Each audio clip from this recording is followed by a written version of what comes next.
এনেকুৱা ধৰণৰ প্ৰশ্ন স্ক্ৰীনত দেখি থকা ধৰণৰ প্ৰশ্ন আপোনালোকে বিভিন্ন ধৰণৰ কম্পিটিটিভ এক্সামত হয়তো দেখিছে অহা। তো এনেকুৱা ধৰণৰ প্ৰশ্ন আমি কেনেদৰে সলভ কৰিম সেই বিষয়ে আমি আজি জানিম। তো আগবাৰো প্ৰথম প্ৰশ্নটোৰে প্ৰথম প্ৰশ্ন দি আছে 0.39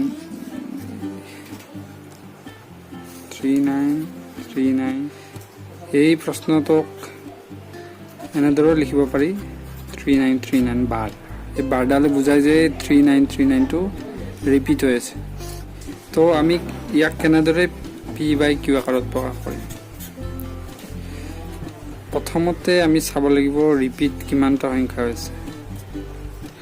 ৰিপিট হৈ আছে আমাৰ দুটা সংখ্যা। তো আমি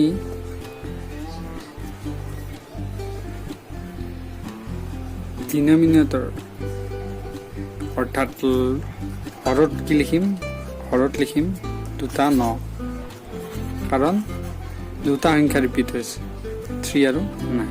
তো আমি ডিনমিনেটৰত দুটা 9 লিখিম। তাৰপিছত আমি নিউমাৰেটৰত কি লিখিম, অৰ্থাৎ লবত আমি লিখিম যিটো সংখ্যা ৰিপিট হৈ আছে 3 আৰু 9। তো আমি নিউমাৰেটৰ অৰ্থাৎ লবত লিখিম, এইটো আমাৰ লব, অসমীয়াত এইটো হৰ বুলি।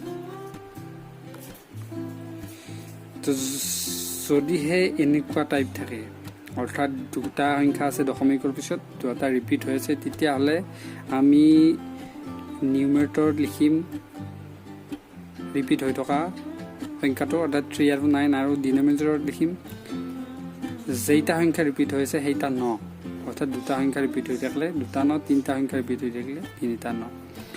তাৰ পাছত ইয়াক ফাৰ্ডাৰ কেলকুলেশ্যন কৰিব পাৰি।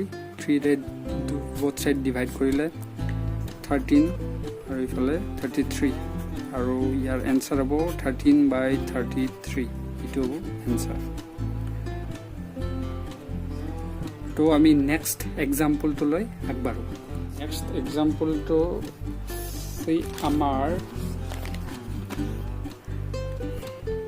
ঠিক একেই 0.121212, ইয়াত ৰিপিট হৈ আছে 12। ইয়াক অন্য ধৰণৰ লিখিব পাৰি 0.12 বাৰ, অৰ্থাৎ ইয়াত 1 আৰু 2 ৰিপিট হৈছে।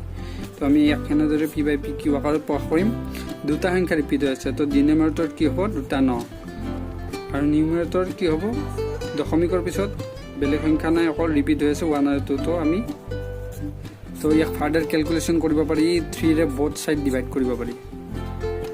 3ৰে ডিভাইড কৰিলে এইটো হ'ব 4 আৰু হ'ব 33, আৰু এইটোৰ এনচাৰ হ'ব 4/33,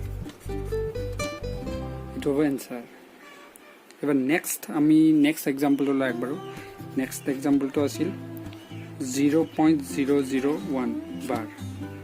ইয়াত আপোনালোকে দেখিবলৈ পাইছে যে তিনিটা সংখ্যা ৰিপিট হৈ আছে। তো ডিনমিনেটৰত হ'ব তিনিটা 9, আৰু যিহেতু বেলেগ সংখ্যা নাই, অকল ৰিপিট হৈ থকা তিনিটা সংখ্যা আছে, তো নিউমাৰেটৰত হ'ব এইটো সংখ্যা 1। তো ইয়াৰ এনচাৰ হ'ব এইটো। ঠিক একেদৰে কৰিবলৈ গ'লে আমি 4.07 বাৰ এইটো আমি এনচাৰ পাই যাম 47/99। ইয়াক হয়তো ফাৰ্ডাৰ কেলকুলেশ্যন কৰিব নোৱাৰি। এতিয়া আমি আহিছোঁ এটা অন্য ফৰ্মলৈ। যদি এনেকুৱাকৈ থাকে যে 2.437 আৰু বাৰডাল থাকিব 37ৰ ওপৰত, এনেকুৱা থাকিলে কি কৰিম আমি চাওক। এনেকুৱাকৈ থাকিলে আমি প্ৰথমতে ডিনমিনেটৰটো ক্লিয়াৰ কৰি ল'ম, অৰ্থাৎ হৰটো ক্লিয়াৰ কৰি ল'ম। তো হৰত আমি কি লিখিম, ৰিপিট কি হৈছে, ইয়াত ৰিপিট হৈ আছে 3 আৰু 7। তো 9 কেইটা হ'ব দুটা, আৰু দশমিকৰ পিছত কেইটা ৰিপিট নোহোৱা সংখ্যা আছে, দশমিকৰ পিছত ৰিপিট নোহোৱা সংখ্যা আছে এটা, সেইটো হ'ল 4। তো আমি সেই যিমানটা ৰিপিট নোহোৱা সংখ্যা আছে দশমিকৰ পিছত, এইটো আমি কিমানটা 0 দিব লাগিব। ইয়াত এটা আছে, তো আমি এটা 0 দিব লাগিব। বুজি পাইছে তাৰ পিছত আমি এতিয়া এইটো হৰটো ক্লিয়াৰ হৈ গ'ল এতিয়া লব আমি লিখিম লব কেনেদৰে লিখিম এতিয়া গোটেই সংখ্যাটো প্ৰথমতে লিখি ল'ম 2437 আৰু ৰিপিট নোহোৱা সংখ্যা দুটা এই সংখ্যাটোৰ পৰা বিয়োগ কৰি দিম ৰিপিট হোৱা নাই 2 আৰু 4 তো 24 আমি মাইনাছ কৰি দিম 24 ইয়াৰ পৰা 24 মাইনাছ কৰিলে 24 1 3 আৰু 990 ইয়াক যদি ফাৰ্দাৰ ক্যালকুলেশন কৰিব পাৰি কৰিলে হ'ল এনেকুৱা হয় আন এটা এক্সাম্পল লৈ লৈছো 63 bar plus 0.37 সেটুক প্লাস কৰিব লাগিব তো আমি বেলেগ বেলেগকৈ কৰি ল'ব পাৰিম 633 হ'ব যেহেতু দুটা সংখ্যা ৰিপিট হৈ আছে তো 99 আকৌ একেদৰে 37 দুটা সংখ্যাত বেলেগ সংখ্যা নাই 37 আৰু দুটা সংখ্যা ৰিপিট হৈ আছে তো 99